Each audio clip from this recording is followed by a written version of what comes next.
რწმენის ერთ-ერთი უმთავრესი, უპირველესი გამოვლინება, თუ ჩვენ ცოცხალი რწმენა გვაქვს, ეს არის ღვთის შიში, რომელიც ჩვენ მაინდა-მაინც არ გვიყვარს. არ გვიყვარს, რომ გვეშინოდეს ღმერთის, გვინდა რომ ესე ლაღად ვიყოთ. მაგრამ თუ შიში არ იქნა, ადამიანს არ შეუძლია იყოს კონცენტრირებული ღმერთზე. არ შეუძლია. და თუ ვინმე იტყვის, რომ სიყვარულიო, ხო და ახლა სიყვარული რომ მქონდეს ღმერთის, მე ესეთი ვიქნები, როგორიც ვარ.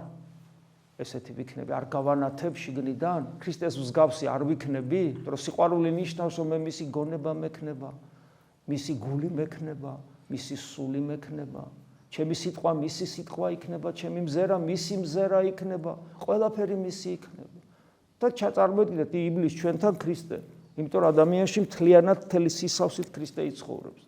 იყვნენ ესეთი ადამიანები, გრიგოლ ხანძთელი მახსენდება ყოველთვის სულ. როგორ არ იყო, აბა? იყო. ანათებდა ადამიანი, ფიზიკურად ანათებდა კაცო ადამიანი. შეუქმნენ ნათელს, რომელსაც თაბორის მთაზე მოციქულები ხედავდნენ, ის თავის თავში ატარებდა სულ, როცა ლოცულობდა, ყოველთვის ავლენდა ეს თავს. ხო, საოცრებაა ეს.